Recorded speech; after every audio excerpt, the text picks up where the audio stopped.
আমরা কি শুরু করব?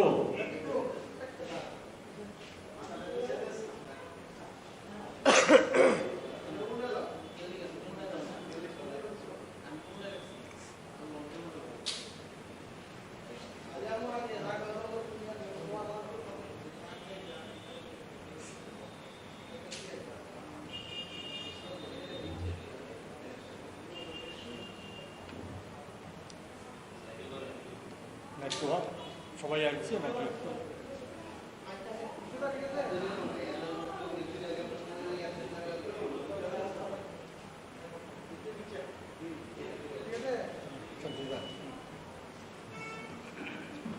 নমস্কার।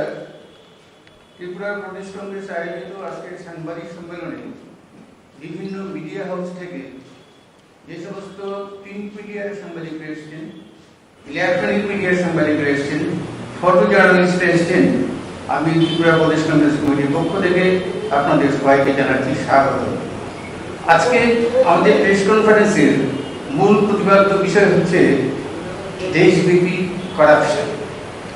2014 সালে নরেন্দ্র মোদীর নেতৃত্বাধীন বিজেপি সরকার কেন্দ্রে প্রতিষ্ঠিত হওয়ার পর এবং বিভিন্ন রাজ্যে যখন ডাবল ইঞ্জিনের সরকার প্রতিষ্ঠিত হয়, অর্থাৎ বিভিন্ন রাজ্যে যখন বিজেপি নেতৃত্বে সরকার প্রতিষ্ঠিত হয়, তখন আমরা দেখেছি বিশেষ করে ডাবল ইঞ্জিনের সরকার বলতে বোঝায় যে সমস্ত রাজ্যগুলোতে, ওই রাজ্যগুলোতে দুর্নীতি একটা প্রাতিষ্ঠানিক রূপ পেয়েছে। ইতিমধ্যেই কেকের রিপোর্ট প্রকাশিত হয়েছে, সিবিএসইর রিপোর্ট প্রকাশিত হয়েছে। সেখানে দেখা গেছে যে কেন্দ্রীয় স্তরে এবং কেন্দ্রীয় সরকারের প্রচ্ছন্ন মদতে দুর্নীতি একটা প্রাতিষ্ঠানিক রূপ পেয়েছে। এমনিভাবে বিজেপি শাসিত যে রাজ্যগুলো রয়েছে, সেই রাজ্যগুলোতে দুর্নীতি প্রাতিষ্ঠানিক রূপ পেয়েছে। আমাদের ছোট্ট রাজ্য ত্রিপুরাও কিন্তু তার বাইরে নয়। আমরা দেখেছি যে দ্বিতীয় বিজেপি সরকার প্রতিষ্ঠিত হওয়ার পর থেকে সেই দুর্নীতির বহর কেবল বেড়েই চলেছে। আপনারা যারা সাংবাদিক, আপনারা হচ্ছেন গণতন্ত্রের চতুর্থ স্তম্ভ। আপনাদের মাধ্যমে আমরা চাইছি এই যে দুর্নীতি, দেশব্যাপী দুর্নীতি, সেই দেশব্যাপী দুর্নীতির বিরুদ্ধে একটা জনমত গঠন করতে এবং এই জনমত গঠনের ক্ষেত্রে আপনারা সহায়ক ভূমিকা পালন করবেন, এই আশা আমরা রাখি, এই প্রত্যাশা আমরা রাখি। এবং এই প্রত্যাশা রেখে আমরা আজকে সাংবাদিক সম্মেলন শুরু করতে যাচ্ছি। আজকে সাংবাদিক সম্মেলনে আমাদের কংগ্রেসের যিনি প্রবক্তা কবির চক্রবর্তী মহোদয়, উনি আপনাদের সঙ্গে সবিস্তারে বক্তব্য রাখবেন। আমাদের প্রেস কনফারেন্সে এছাড়া রয়েছেন কংগ্রেসের অ্যাসোসিয়েশনের চেয়ারম্যান নিরঞ্জন দাস মহোদয়, রয়েছেন কংগ্রেস নেতা অলোক গোস্বামী মহোদয় এবং সর্বোপরি আমি শান্তিরঞ্জন দেবনাথ, জাতীয়তাবাদী শ্রমিক শিক্ষক কর্মচারী সংগঠন। নমস্কার।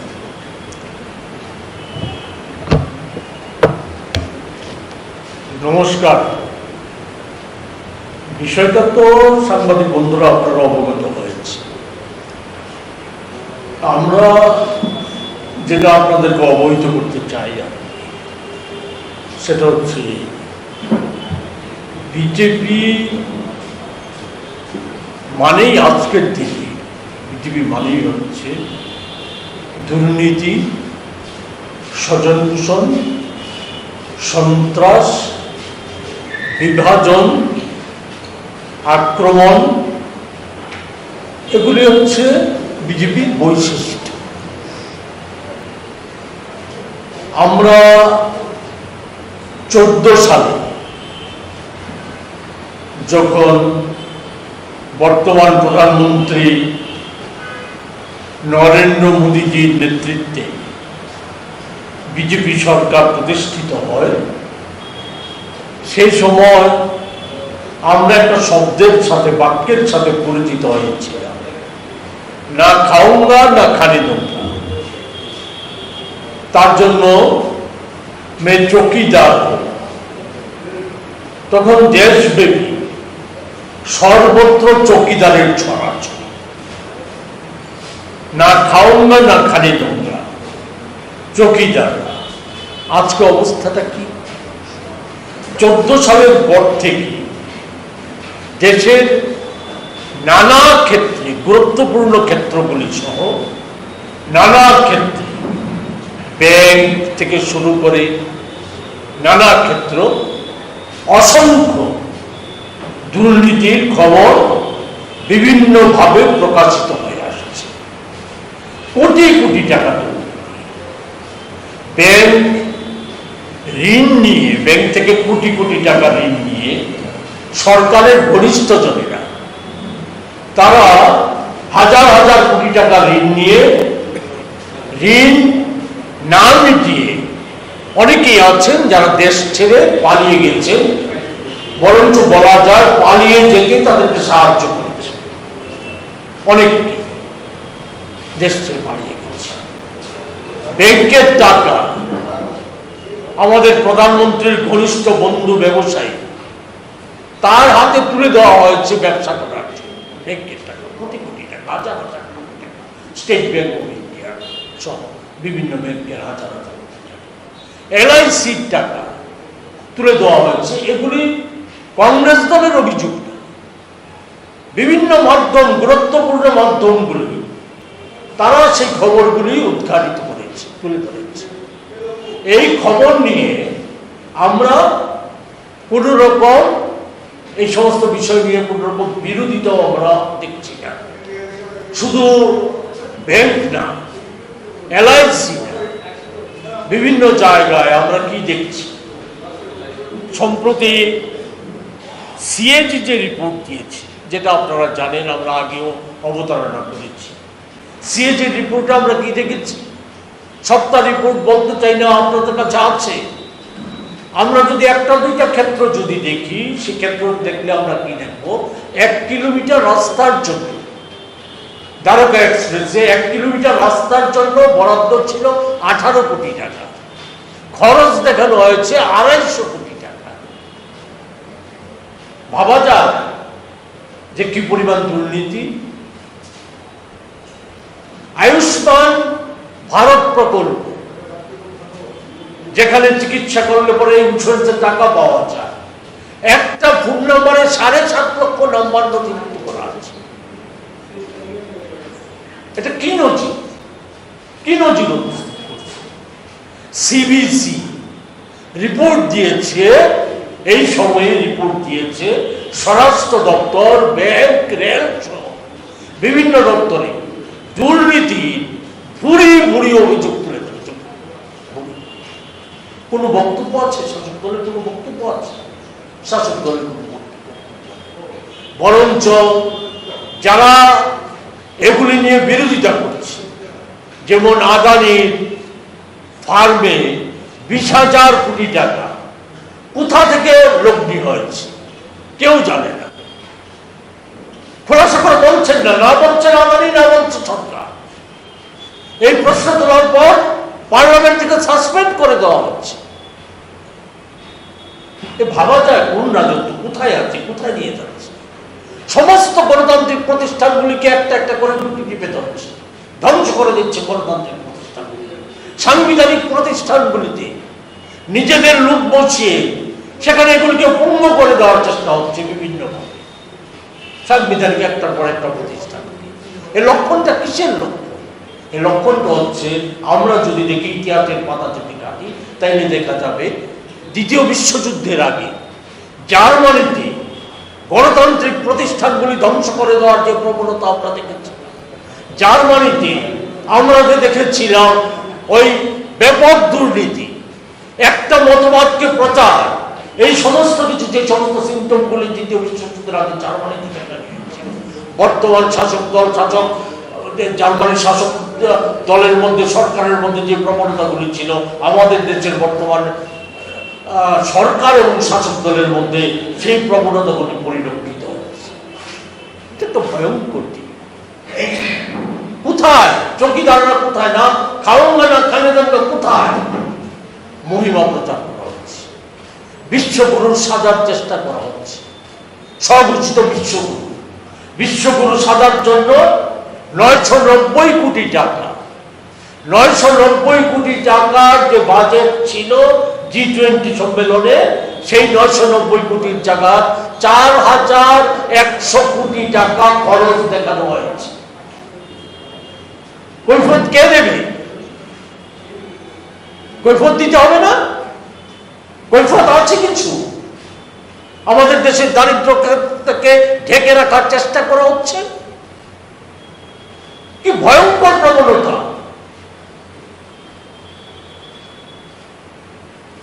ধৃষ্টতা কোন জায়গায় গিয়ে দাঁড়িয়েছে?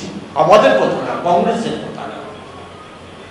1919 সালে লোকসভা নির্বাচনের আগে তৎকালীন রিজার্ভ ব্যাংকের যে ডেপুটি গভর্নর বিরল আচার্য, উনি বলেছেন, পরিষ্কার করে বলেছেন যে রিজার্ভ ব্যাংকের কাছে 3 লক্ষ কোটি টাকা চাওয়া হয়েছিল নির্বাচনের জন্য কেন্দ্রীয় সরকারের তরফ থেকে।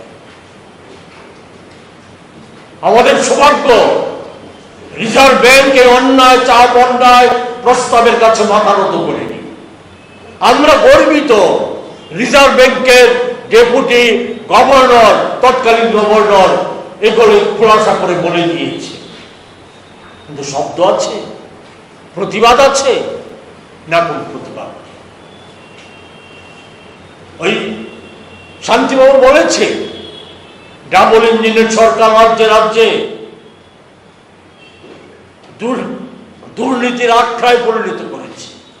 কেন্দ্রীয় সরকারের দপ্তরগুলিতে তো অসংখ্য দুর্নীতির খবর উন্মোচিত হচ্ছে।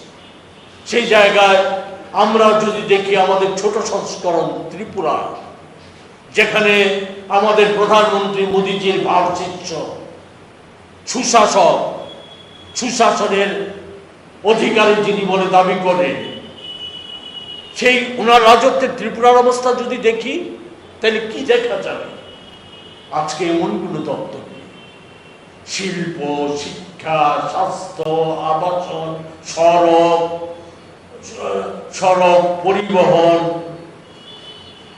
তারপর সোশ্যাল এডুকেশন, কোথায় না সর্বত্র যেখানে হাত দেওয়া হচ্ছে, যেখানে খবর প্রকাশিত হচ্ছে, পত্রপত্রিকা খবর প্রকাশিত হচ্ছে, শত শত কোটি টাকা। সম্প্রতি কিছু দুর্নীতির খবর সংবাদ মাধ্যমে প্রকাশিত হয়েছে, যেগুলি নিয়ে সরকারকে কোনো উচ্চবাচ্য করতে দেখা যায়। সেটা কি? একটা একটা করে যদি দেখি, অতি সম্প্রতি মোহনপুর এবং খোয়াই যে জাতীয় সড়ক, সেই জাতীয় সড়কে 350 কোটি টাকার দুর্নীতি নাম ধাম দিয়ে দুর্নীতির খবর প্রকাশিত হয়েছে। 7 দিনের বেশি সময় অতিক্রান্ত হয়েছে। এই সময়ের মধ্যে সরকারকে কোনো প্রতিবাদ করতে আমরা দেখিনি। আমরা অপেক্ষা করেছিলাম যে ঘটনার সরকার কি বলে। সরকার কোনো প্রতিবাদ করে, সরকারকে কোনো প্রতিবাদ করতে দেখি।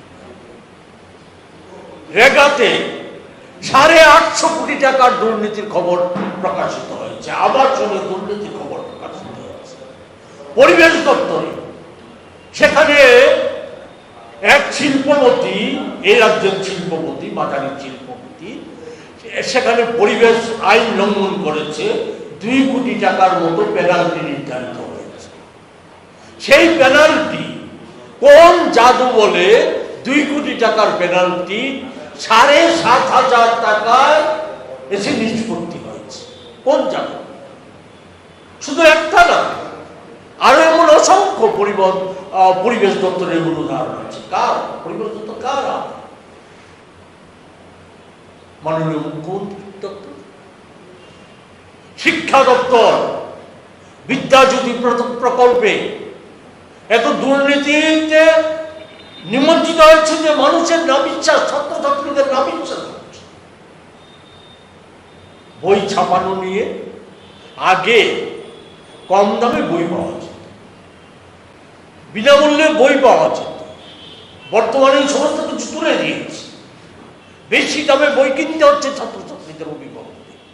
এবং সেখানে আগে যে ব্যবস্থা এখানে চালু ছিল, যে স্থানীয় প্রশাসকরা বই ছাপানোর দায়িত্ব পেতে, কিন্তু বর্তমান শাসক দল, তার পূর্বতন শিক্ষামন্ত্রী থেকে বর্তমান শিক্ষামন্ত্রী, মাননীয় মুখ্যমন্ত্রী সহ পুস্তক প্রকাশনার দায়িত্ব দিয়েছেন বাইরে ছাপাখানার মালিকদেরকে। কিসের বিল?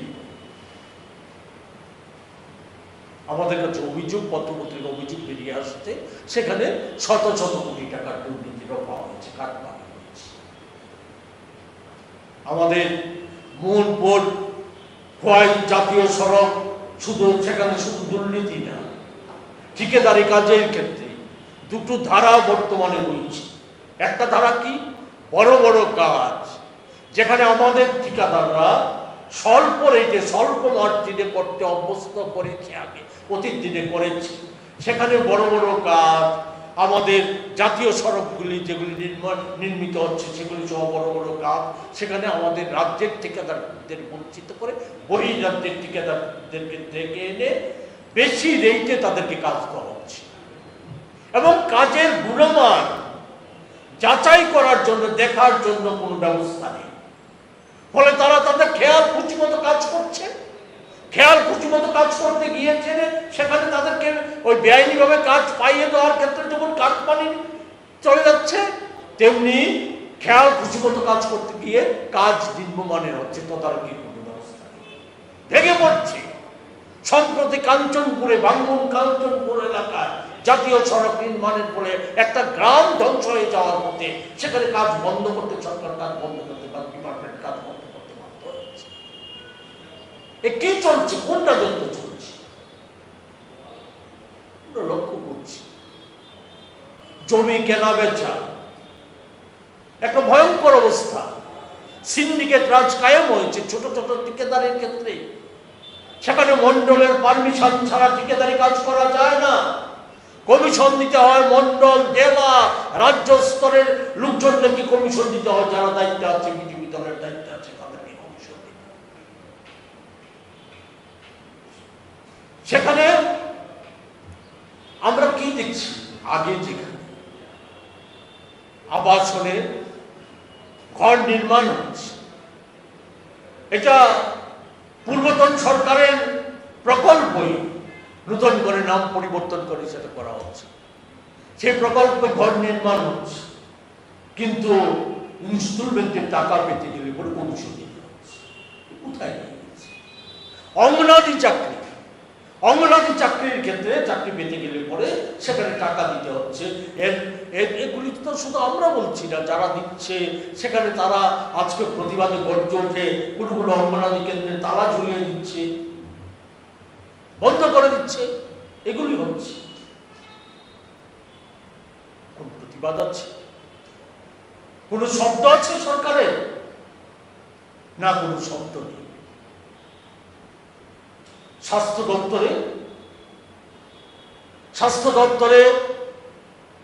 দপ্তরটা আজকে ভঙ্গুর দশা, ভেঙে পড়েছে, চিকিৎসা ব্যবস্থা সম্পূর্ণভাবে ভেঙে পড়েছে, কোটি কোটি টাকার দুর্নীতি হচ্ছে। ভাবা যায় এখানে টিএমসিতে একটা মেডিকেল স্টোর করা হচ্ছে সরকারি নিয়ম কানুন উপেক্ষা। বহির্রাজ্যের এক ব্যবসায়ীকে শোনা যাচ্ছে মুখ্যমন্ত্রীর খুব ঘনিষ্ঠজন, তার পরিবার পরিজনদের, আত্মীয়জনদের খুব ঘনিষ্ঠজন, তাকে সেই বরাদ্দটা দেওয়া, দায়িত্বটা দেওয়া হয়েছে, মেডিকেল স্টোর করার দায়িত্ব দেওয়া হয়েছে। স্থানীয় ব্যবসায়ীরা তারা সুনির্দিষ্টভাবে অভিযোগ করেছে, স্থানীয় দোকানগুলিতে যে দামে ওষুধ পাওয়া যায় তার চাইতে অতিরিক্ত অনেক বেশি দামে সেখানে ওষুধ বিক্রি হচ্ছে, যেখানে হচ্ছে ছাড় দেওয়া হচ্ছে, 33% ছাড় দিয়ে সেখানে ওষুধ বিক্রি করা হচ্ছে, সম্পূর্ণ জালিয়াতি। আগেই দামটাকে অধিক মাত্রা বাড়িয়ে দিয়ে 33% ছাড় দেওয়া হচ্ছে, সেই একই ওষুধ যেখানে বাইরের ডিসপেন্সারগুলিতে কম দামে পাওয়া যাচ্ছে। আমাদের কথা না, স্থানীয় যে ওষুধ ব্যবসায়ীরা তারাও অভিযোগ করেছে যে এইগুলি হচ্ছে। স্বাস্থ্য দপ্তর সহ বিভিন্ন দপ্তরে সেখানে নিয়োগ হচ্ছে, সর্বোচ্চ অল্প কিছু নিয়োগ হচ্ছে, সেই নিয়োগের ক্ষেত্রে দেখা যাচ্ছে কি মন্ত্রী নেতাদের আত্মীয় পরিজনদেরকে সম্পূর্ণ বেআইনিভাবে সেখানে চাকরি পাইয়ে দেওয়া হচ্ছে। এটা দুর্নীতি না? শুধু আর্থিক নয় ছয়, এটাই তো দুর্নীতি না? এটাও তো একটা এক ধরনের দুর্নীতি। তো কোথায় নিয়ে যাচ্ছে রাজ্যটা? ভয়ঙ্কর অবস্থা। রেগার কাজে কমিশন থেকে শুরু করে সর্বত্র একটা যে অনিয়ম বেনিয়মের ছড়াছড়ি আমরা কি দেখছি? শুধু কি এগুলি কি শুধু কথার কথা? জীবনযাত্রার ক্ষেত্রে মন্ত্রীদের মধ্যে, মন্ত্রিসভার সদস্যদের মধ্যে এই সময়ের মধ্যে যেমন আমরা প্রতিযোগিতা লক্ষ্য করছি, কে কত বেশি অর্থ উপার্জন করতে পারে, তার জন্য দপ্তরগুলির ভঙ্গুর-দশা, এগুলিতে কোনো শৃঙ্খলা নেই। পত্রপত্রিকায় খবর প্রকাশিত হয়েছে 30,000 কোটি টাকা ঋণের জালে রাজ্যটাকে জড়িয়ে দেওয়া হয়েছে, রাজ্যের মানুষকে জড়িয়ে দেওয়া হয়েছে 30,000 কোটি টাকা ঋণ। কোন কৈফিয়ত আছে? সরকারের কোন প্রতিবাদ আছে যে না এগুলি ভুল, এই খবরগুলি ভুল?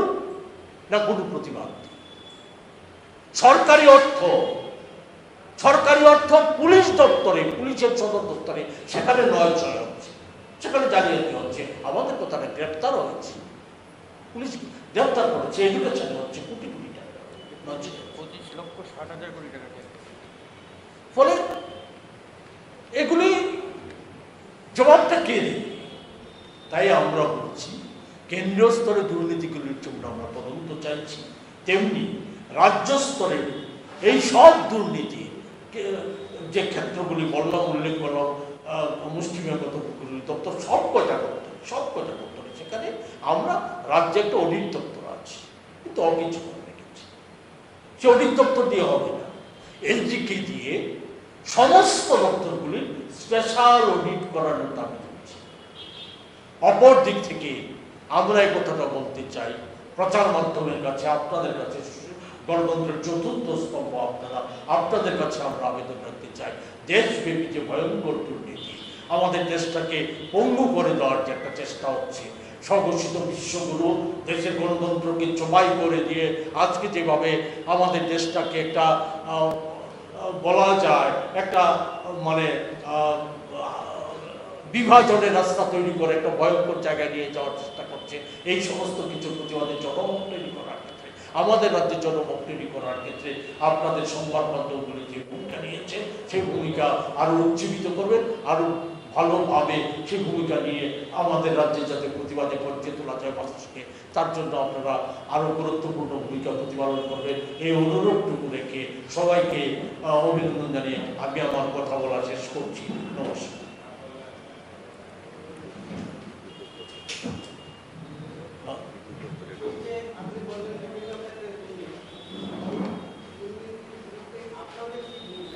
আমরা তো বলছি শুধু বিভিন্ন ক্ষেত্রে উল্লেখ করতে গিয়ে আমি একটা ক্ষেত্রের কথা উল্লেখ করিনি, সেই ক্ষেত্রটা কৃষি এবং বিদ্যুৎ ক্ষেত্র, ভয়ঙ্কর অবস্থা। আমরা বলছি আমরা এই দুর্নীতিগুলির আমরা যেমন তদন্ত চাই না, এটা শুধু সাংবাদিক সম্মেলনেই আমরা তদন্ত চাইছি বিষয়টা এই না, আমরা এজিকে দিয়ে স্পেশাল অডিট করার দাবি করছি। এই দাবিটি এবং জনমত তৈরি করার জন্য সংবাদ মাধ্যমের যেমন সাহায্য চেয়েছি, তেমনি আমরা কংগ্রেস দল আমরা সিদ্ধান্ত নিয়েছি আমরা রাস্তায় নামব। আমরা প্রতিবাদে আরো ব্যাপক অংশের মানুষকে যাতে সমবেত করা যায়, সরকারের উপর যাতে চাপ সৃষ্টি করা যায়, এই দুর্নীতির রাস্তা থেকে যাতে তাদেরকে বিরত করা যায়, তার জন্য আমরা আরো ব্যাপক অংশের মানুষকে নিয়ে জনমত তৈরি করে আমরা ঐক্যবদ্ধভাবে আমরা এগোনোর চেষ্টা করি।